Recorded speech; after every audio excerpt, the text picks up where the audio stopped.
তোফায়েল আহমদ 69-এর সে নেতা, যার কারণে শেখ মুজিবুর রহমান বঙ্গবন্ধু উপাধি পেয়েছিল, যিনি শেখ মুজিবুর রহমানকে বঙ্গবন্ধু উপাধি দিয়েছিলেন। এবং এই জিয়া রহমানকে বেঁচে থাকার পিছনে, চাকরিতে থাকার পিছনে, ডিপটি চিফ থাকার পিছনে ওনার অনেক অবদান আছে। আমি যতটুকু জানি জিয়া রহমানের সন্তানকে, উনাকে যারা এই টেলিফোন করেছে তারা সবাই নেগেটিভ টেলিফোন করেছে। তারা বলছে তোফায়েল আহমেদকে জানা যেন না হতে হয়। কিন্তু আজকে যখন আমি দেখি তোফায়েল আহমদের মতো নেতাদেরকে অবমূল্যায়ন করা হয়, অপমান করা হয়, সংসদে তার জানাজা পড়তে দেওয়া হয় না, তখন শুধু দুঃখ নয়, আমার মধ্যে ক্ষোভ হয়। যারা এই কাজের সঙ্গে জড়িত তাদের বিরুদ্ধে আমি নিন্দা জানাই, ক্ষোভ জানাই। পারলে আমাকে মেরে ফেলেন, গুলি করেন, পোলাপান দিয়ে মারেন, কিন্তু আপনারা গতকালকে যে কাজটি করেছেন, অন্যায় করেছেন, অপরাধ করেছেন।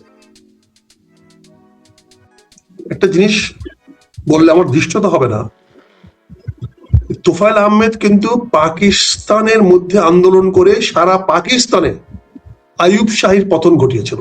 শুধু পাকিস্তানে না, আইয়ুব খান ছিল পাকিস্তানের প্রেসিডেন্ট।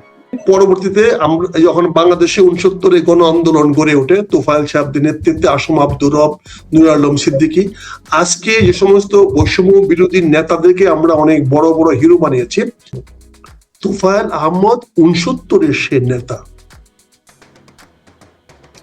যার কারণে শেখ মুজিবুর রহমান বঙ্গবন্ধু উপাধি পেয়েছিল, যিনি শেখ মুজিবুর রহমানকে বঙ্গবন্ধু উপাধি দিয়েছিলেন। এবং শেখ মুজিবুর রহমানকে জেল থেকে বের করে এনেছিলেন, এবং পাকিস্তানে জুলফিকার আলী ভুট্টোকেও জেল থেকে, আইয়ুব খানের জেল থেকে বের করে আনা হয়েছিল। তখনও বাংলাদেশ চিন্তা ভাবনা কারো মাথায় ছিল না। কেউ ঘুণাক্ষরও চিন্তা করে নাই যে এই দেশটি একদিন বাংলাদেশ হবে। তারা সামরিক শাসনের বিরুদ্ধে সংগ্রাম করে ঢাকা বিশ্ববিদ্যালয়ের ছাত্ররা 11 দফার আন্দোলন করে আইয়ুব শাহীকে পতন ঘটিয়েছিল। তোফায়েল আহমেদ ছিল সেই কাফেলার অন্যতম নেতা, বলা যায় 1 নম্বর নেতা। যেমন পরবর্তীতে আমরা দেখেছি এরশাদ পতন আন্দোলনে আমানুল্লাহ আমন ছিল প্রথম সারির নেতা। এরকম আমরা পরবর্তী 2024 সনে আমরা দেখেছি আমাদের নেতাদেরকে। এখন তোফায়েল আহমেদ সাহেব মারা গেল, এই তোফায়েল আহমেদ সাহেব শহীদ রাষ্ট্রপতি জিয়াউর রহমানকে কি পরিমাণ সাহায্য সহযোগিতা করেছে তোমরা হয়তো অনেকে জানো না। 75 সনে বাকশাল করার আগে শহীদ রাষ্ট্রপতি জিয়াউর রহমানের চাকরি চলে যাওয়ার মতো অবস্থা ছিল। আমি তখন আমি আর্মি হেডকোয়ার্টারে চাকরি করি, সামরিক সচিবালয়, যেখানে অফিসারদের পোস্টিং প্রমোশন এগুলা করা হয়। তখন ওখানে আমরা চাকরি করতাম। আমরা জানতাম General Zia days were counted, General জিয়াকে সেনাবাহিনীতে রাখা হবে না। এই তোফায়েল আহমেদ, আব্দুর রাজ্জাক, এরা দুইজনে মিলে উনাকে চাকরিতে রেখেছিল। এটা আজকে হয়তো অনেকে মনে করবে যে আমি তোফায়েল আহমেদকে শুধু আওয়ামী লীগের নেতা হিসেবে দেখলে হবে না। তোফায়েল আহমেদরা এই দেশের, তাদের কন্ট্রিবিউশন আছে।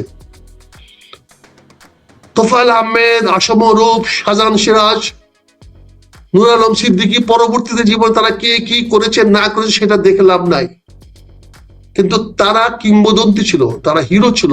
আইয়ুব খানের মতো একটা ফিল্ড মার্শালকে ক্ষমতার থেকে, পাকিস্তানের ক্ষমতা থেকে হটানোর জন্য এরা ছিল অগ্রনায়ক।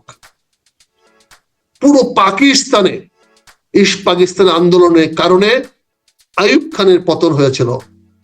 পরবর্তীতে ইয়াহিয়া খান ক্ষমতায় আসে, এবং ইয়াহিয়া খান এসে বাংলাদেশের উপর অত্যাচার চালায়, এবং সেখানে ইয়াহিয়া খান ভুট্টো এক হয়ে বাংলাদেশ অত্যাচার চালাতে গিয়ে এই বাংলাদেশের জন্ম হতে বাধ্য করে।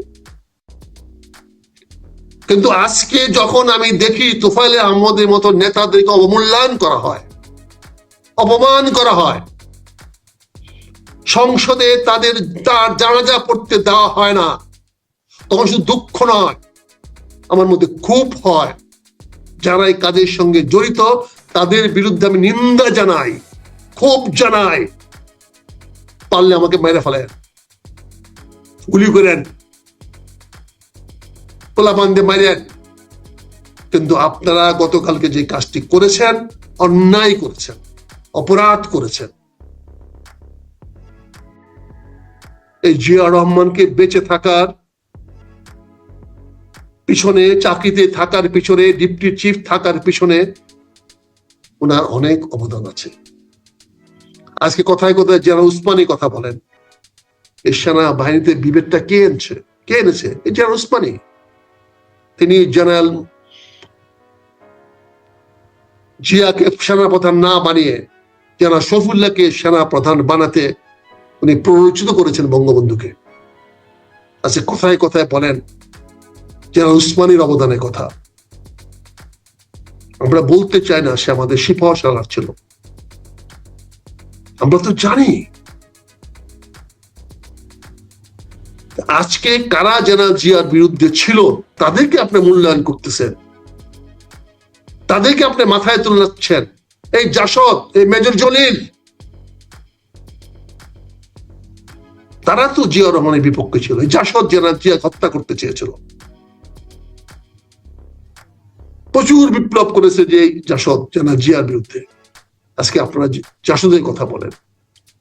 আজকে জেনারেল জিয়া যদি সেদিন জামাতের আমিরকে দেশে আসতে না দিতেন, জামাতকে পুনর্বাচিত না করতেন, জামাতকে রাজনীতি করার সুযোগ না দিতেন, 1980 সনে যদি নিবন্ধন না দিতেন, আজকে ইতিহাস কি হতো আমি জানি না।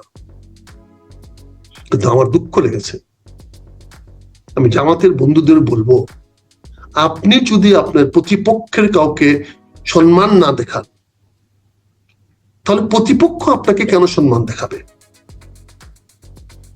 আজকে তোফায়েল আহমদের মতো লোকদেরকে যদি আপনি সম্মান দেখাতে না পারেন, তাহলে তো বোঝা গেল আমরা যারা সম্মান দেখাচ্ছি না, সরকারি হোক আর যাই হোক, তারা আমরা বাংলাদেশের স্বাধীনতার পক্ষে নই। এটা তো প্রমাণ করে দিলেন গতকালকে।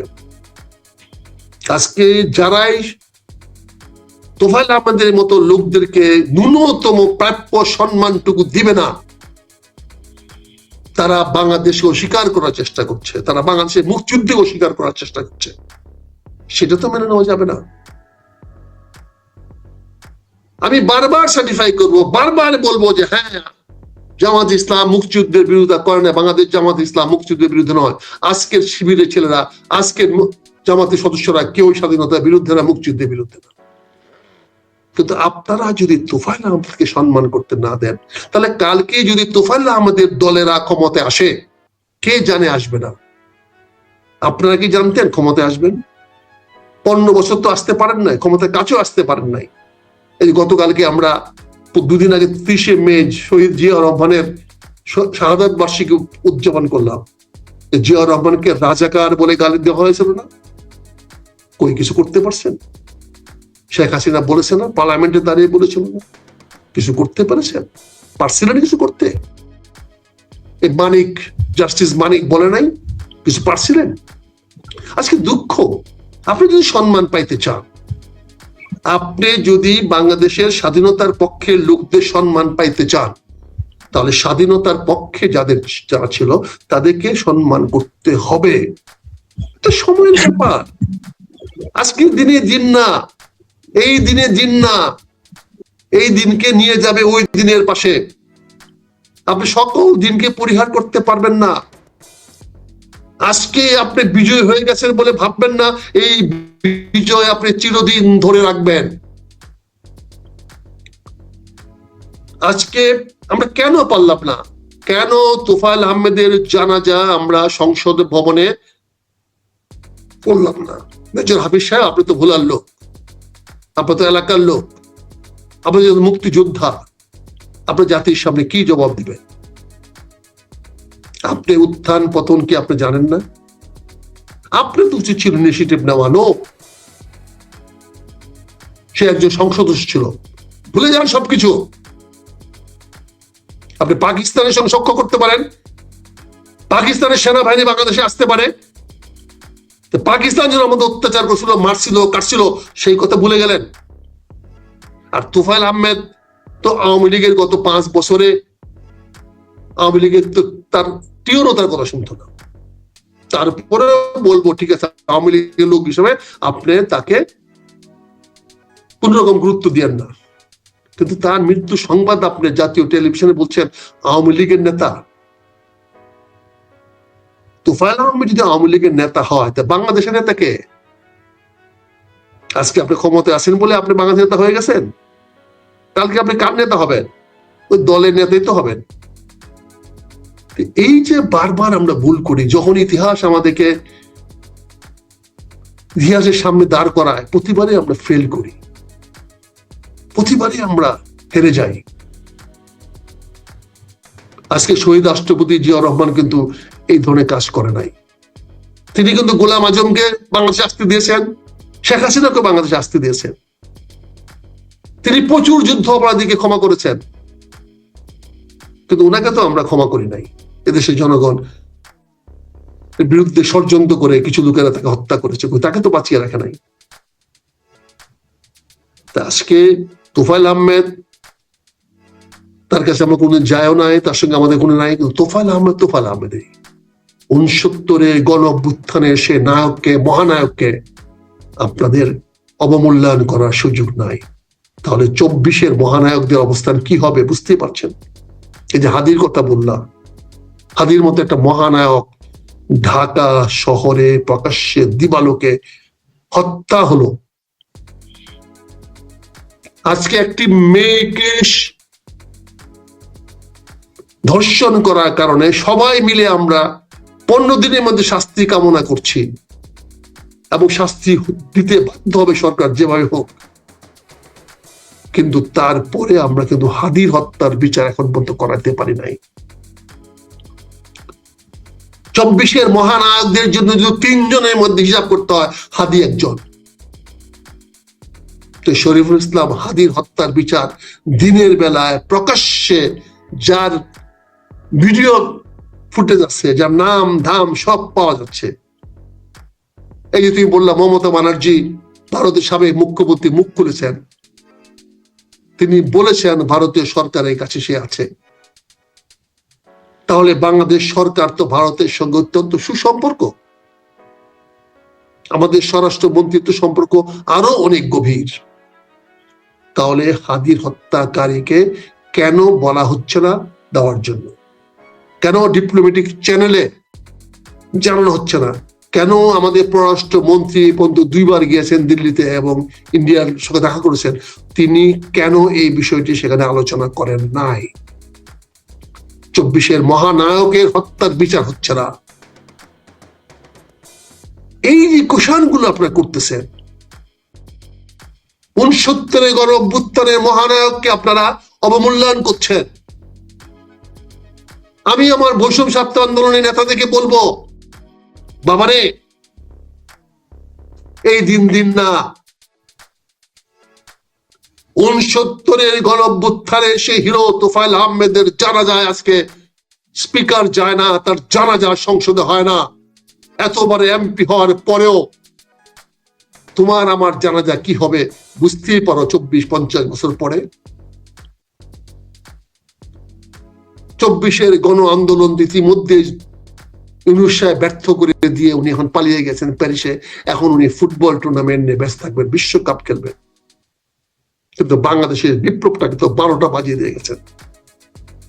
বাংলাদেশের বিপ্লবের আশা আকাঙ্ক্ষা ধ্বংস করে দিয়ে গেছেন।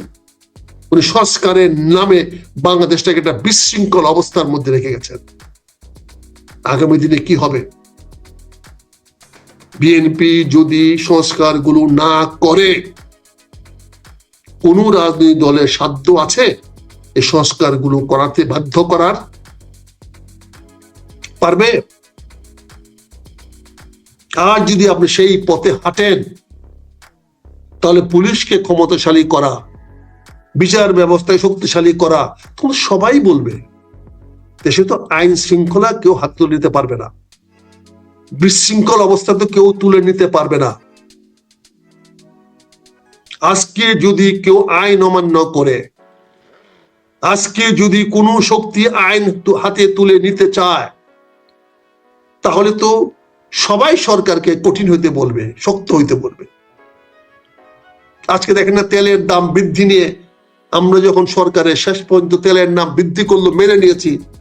এখন দেখেন তো, 1 মাস না যেতে আবার তেলের দাম বাড়ায় দিল। আগামীতে এরকম আরো কাজ করবে, তখন কি করবেন আপনারা? আমি মনে করি জননেতা তোফায়েল আহমেদের প্রতি যে অসম্মান করা হয়েছে, জাতির প্রতি অসম্মান করা হয়েছে, মুক্তিযুদ্ধের প্রতি অসম্মান করা হয়েছে, 69 গণ আন্দোলনের প্রতি অশ্রদ্ধা করা হয়েছে। যে আইয়ুব শাহী পতন করে পাকিস্তানে, সম্পূর্ণ পাকিস্তানে গণতন্ত্রের আভাস শুরু হয়েছিল, যার ফলাফলে 70 নির্বাচন হয়েছিল, যার কারণে ভুট্টোর মতো লোক পশ্চিম পাকিস্তানে প্রধানমন্ত্রী হয়েছিল, তার দল ক্ষমতায় গিয়েছিল বিপিপি। সে আন্দোলন যদি 69 সনে ঢাকা মহানগরীতে না হতো এই তোফায়েল আহমেদের নেতৃত্বে, তাহলে সেই 11 দফা আন্দোলন যদি না হতো, তাহলে আজকে তো এই বাংলাদেশ আমরা পেতাম না। এই পাকিস্তানও এখনো মার্শাল ল আধীনে থাকতাম আমরা। এখনো বাংলাদেশের মানুষদের উপরে পাকিস্তানের বুটের নিষ্পেষণ আমরা শুনতে হইতো। এখনো কি আলেম সমাজ পাকিস্তানে বুটের নিচে হাহাকার করে কাঁদছে না? এখনো কি পাকিস্তান ইসলামী রাষ্ট্র কায়েম হয়েছে? এখনো কি পাকিস্তানে গণতন্ত্র কায়েম হয়েছে? এখনো কি পাকিস্তানের সেনা বাহিনীদের মদ খাওয়া বন্ধ হয়েছে? এখনো তো যদি আমরা সেই তোফায়েল আহমেদরা সেদিন আইয়ুব শাহের পতন না ঘটাইতো, তাহলে এখনো তো পাকিস্তান থাকতো বাংলাদেশের উপরে। এখনো তো আমরা পাকিস্তানি আর্মির সেনাবাহিনীর বুটের নিচেই থাকতাম। আজকে তোফায়েল আহমেদরা আমাদেরকে মুক্তি দিয়ে গেছে। 69 গণ অভ্যুত্থানের মাধ্যমে এই তোফায়েল আহমেদরা আমাদেরকে মুক্তি দিয়ে গেছে। তোফায়েল আহমেদ 69 সে 11 দফা আন্দোলনের প্রথম ডাকসু বিপি, যার নেতৃত্বে 11 দফা আন্দোলন হয়েছিল, যার নেতৃত্বে পাকিস্তানের দুর্দণ্ড প্রভাবশালী সামরিক জান্তা ফিল্ড মার্শাল আইয়ুব খানের পতন হয়েছিল। আজকে মেজর হাফিজ, দুর্ভাগ্য। আমরা আপনাকে নিয়ে গর্ব করতে চাই, আমরা আমাদের ব্রাদার অফিসার, সিনিয়র অফিসার, আমাদের প্লাটুন কমান্ডার, আমরা গর্ব করতে চাই আপনাকে নিয়ে, কিন্তু এত হীনমন্যতা কেন আপনার? আমি যতটুকু জানি জিয়া রহমানের সন্তানকে, উনাকে যারা এই টেলিফোন করেছে তারা সবাই নেগেটিভ টেলিফোন করেছে। তারা বলছে তোফায়েল আহমেদকে জানাজা না হতে হয়। একজনও যদি বলতো, তাহলে তারেক রহমান সাহেব জানাজা পড়ার অনুমতি দিতেন। কিন্তু যাই হোক, আজকে তো দায় তারেক রহমান সাহেবের উপর তালো। তোফায়েল আহমেদের জানাজা হলো না, তাতে কিছু আসে যায় না। তোফায়েল আহমেদ আরো আগে মারা দিতে পারতো। তোফায়েল আহমেদ বহুবার মারার সুযোগ হয়েছে, বহুবার মরতে পারতো। তোফায়েল আহমেদ তো বড় কথা না, বড় কথা হচ্ছে 69 অভ্যুত্থানের একজন মহানায়ককে আমরা অসম্মান করলাম। এর দায়িত্ব তারেক রহমান সাহেবের উপর পড়তে হবে। ইতিহাস তো বলবে তারেক রহমানের সরকার তোফায়েল আহমেদের জানাজা সংসদে পড়তে দেয় নাই। অন্য দল বলবে, আমার দলকে বলবে না, জাসদকে বলবে না, কমিউনিস্ট পার্টিকে বলবে না, অন্য ইসলামিক দলকে দায়ী করবে না। আমরা যারা আড়ালে থেকে বাধা দিয়েছি আপনাকে, তাদের বদনাম হবে না, তাদের দুর্নাম হবে না। ইতিহাসে কলঙ্কিত হলেন আপনি জনাব তারেক রহমান। কেন কলঙ্কিত হলেন? আপনি তো বলছেন মানবিক সরকার হবেন। কতবার আপনি ঘোষণা দিয়েছেন এই সরকার মানবিক হবে। এইটা কি মানবিকের লক্ষণ? আওয়ামী লীগ আমার শত্রু, 1000 বার শত্রু। তাই বলে আওয়ামী লীগের প্রতি আমি এরকম আচরণ করব কেন যেটা আমার ভদ্রতা, আমার শালীনতা, আমার মহানুভবতাকে আঘাত করে? আমি কেন মহানুভব হতে পারবো না? আমি যখন বলবো আমি মানবিক সরকার, আমি মানবিকভাবে দেশ চালাবো,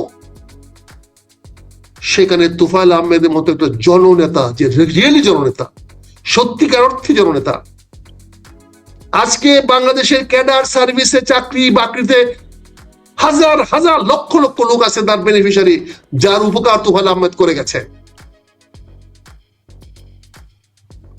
রাজনীতিবিদ অনেকের উপকার করে গেছে, আমার রাষ্ট্রপতি শহীদ জিয়াউর রহমানের উপকার সে করে গেছে। সিনিয়র অফিসার জিজ্ঞাসা করেন যারা এখনো বেঁচে আছে, তাদেরকে জিজ্ঞাসা করেন। তুফাইল আহমেদ, আব্দুর রাজ্জাক আমাদের শহীদ রাষ্ট্রপতি জিয়াউর রহমানের অত্যন্ত আপন লোক ছিলেন, কাছের লোক ছিলেন। সুখে দুঃখে বঙ্গবন্ধুর যে কোনো ব্যবস্থা থেকে বাঁচার জন্য ওনারা ওকে সাহায্য করেছেন। এটা গোপন জিনিস না, সবাই জানে। অথচ যারা আপনার ক্ষতি করার চেষ্টা করছে, যারা আপনার পতন চেয়েছে, যারা আপনার ধ্বংস চেয়েছে, যারা আপনার বিরুদ্ধে গিয়ে অ্যাকশন নিয়েছে, মাঠে নেমেছে, তাদের প্রতি আচরণ তো আমরা দেখছি আপনি কি আচরণ করছেন। যারা আপনার বাবাকে গ্রেফতার করতে পারে তাদেরকে আপনি স্পিকার বানাতে পারেন, আর যে আপনার বাবাকে সাহায্য করেছে তার জানাজা আপনি পড়তে দিলেন না। মাননীয় প্রধানমন্ত্রী, আমি সরি কথাটা বলার জন্য, আমি দুঃখিত, আমি মর্মাহত, সাথে সঙ্গে আমি ক্রুদ্ধ, আমি ক্রোধান্বিত, আমি বিক্ষোভ জানাচ্ছি, ক্ষোভ জানাচ্ছি। এটা করা আপনার উচিত হয় না। আমার পরিণতি তো পরিষ্কার। আমার ওয়াইফকে আমি বলতেছিলাম, আমি যদি 7 বার খাই তাইলেও মারা যাবো আমি যদি নাও খাই একদিন, আমি মারা যাব না, মারা যাবো, অবশ্যই মারা যাবো। আমি দিনে 7 বার খাইলেও, আমি যদি ডজনের ওষুধও খাই তাইলেও আমি মারা যাব। আর যদি ওষুধ নাও খাই, খাবারও না খাই, তাইলেও আমি মারা যাবো। মারা যাওয়াটা তো আমার কাছে এমন কোনো বিষয় নয়। It is a just my destiny. এর দিকে আমি প্রতিদিন হাঁটছি, প্রতিটি কদম আমি তুলতেছি আমার মৃত্যুর দিকে। এখানে আমাদের মুখ বন্ধ করতে পারবেন না। আপনার বুলেট আমার জীবন বন্ধ করতে পারবে, আমার জীবন স্তব্ধ করতে পারবে, কিন্তু আমার এই প্রতিবাদ আপনি স্তব্ধ করতে পারবেন না। পারবেন যদি আপনি অন্যায় না করেন, পারবেন যদি আপনি ভুল না করেন। আমি ভুল করলে বলবো, আপনার প্রতিবাদ করবো না, ভুল হতে পারে, কিন্তু 69 ছাত্র আন্দোলনের সে অভ্যুত্থানের এক নেতাকে আপনি সম্মান করবেন না। সে আছে, এটা তো আমাদের গর্বের বিষয়। 69 অভ্যুত্থানের সেই নেতা, 1 নম্বর নেতা, আজও বেঁচে ছিল বাংলাদেশের মাটিতে। এটা তো আমাদের গর্বের কথা, আনন্দের কথা, সুখের কথা। আপনি গান্ধীকে সম্মান করবেন, নেলসন ম্যান্ডেলার গল্প শোনাবেন, হ্যাঁ, আপনি লুথার কিং এর কথা বলবেন, আর নিজের লুথার কিং চিনবেন না, নিজের আপন কি চিনবেন না? যা কিছু করে থাকুক না কেন, 69 গণ অভ্যুত্থানে তার নেতৃত্বে, তার কৃতিত্বের বিকল্প দিতে পারবেন? পারবেন কেউ? 69 সে গণ আন্দোলনে বাংলাদেশের জনগণের ভাগ্য পরিবর্তন হয়ে গেছে। সেই রাষ্ট্র, সেই নেতাকে, সেই মহানায়ককে আপনি আজকে জানাজা পড়তে দিলেন না ঢাকা সংসদ ভবনে। তারপরে জয় বাংলা বলছে না কি কয় বাংলা বলছে, এই জন্য অ্যারেস্ট করছেন। আপনার লজ্জা করে না? জয় বাংলা তো আমরা বলছি, জাতির পিতা কিন্তু আমরা বলছি। শহীদ রাষ্ট্রপতি জিয়াউর রহমান বাকশালে যোগদান করেছেন, উনিও জয় বাংলা বলেছেন। জয় বাংলা কোন বেটা বলে নাই বাংলাদেশে যারা মুক্তিযুদ্ধ করেছে? এখন জয় বাংলা বলে আপনি গ্রেফতার করেন। কিছু লোক তো বিরোধিতা করবে, কিছু লোক বিরোধিতা করবে, তাই বলে কি আমি ভালোকে ভালো বলবো না? কিছু লোক তো আমার মৃত্যু কামনা করবে। যেমন আমি আমার এলাকায় বলি, যতজন লোক এমপি হতে চায় তারা প্রতিনিয়ত আমার মৃত্যু কামনা করে, কারণ তারা এখনো মনে করে যে আমি তাদের এমপি হওয়ার বাধা। এটা আমার এত দুঃখ পাওয়ার কিছু নাই, এটা আমার পটেনশিয়ালিটি। কাজে আমি অনুরোধ করব, আমি আমার সকল দলকে বলবো, আমার নিজের দলকেও বলবো, ভাই এই প্রতিহিংসা রাজনীতি থেকে দূরে সরে আছেন। আপনি দেখেন মক্কা বিজয়ের পরে রাসূলুল্লাহ কি করেছেন। উনি হুবাইদা চুক্তি করে হজ না করে উনি মদিনায় ফেরত চলে গেছেন। তাতে ইসলামের পরাজয় হয় নাই, তাতে ইসলাম জয়ী হয়েছে। হাজারে হাজারে তখন মক্কাবাসী গিয়ে ইসলাম ধর্ম গ্রহণ করেছে। কিন্তু সে হুবাইদা চুক্তি করে যদি ফেরত না যেতেন, আজকের ইতিহাস পৃথিবীতে অন্যরকম হইতো। সবকিছু অশিক্ষিত লোক দিয়ে, আনপড় লোক দিয়ে ভাইবেন না। দুই পারা সিফারা পরে ধর্মনেতা বানায় ফেলেন না। দুই কালাম কোরআন শরীফ জানলেই তাকে মনে করেন না সে ইসলামের বিশাল বড় আলেম হয়ে গেছে। বই পড়তে পারলে মনে করেন না সে বিদ্বান হয়ে গেছে, জ্ঞানী হয়ে গেছে। বিদ্যা, বুদ্ধি, জ্ঞান, মেধা এগুলো আল্লাহ প্রদত্ত।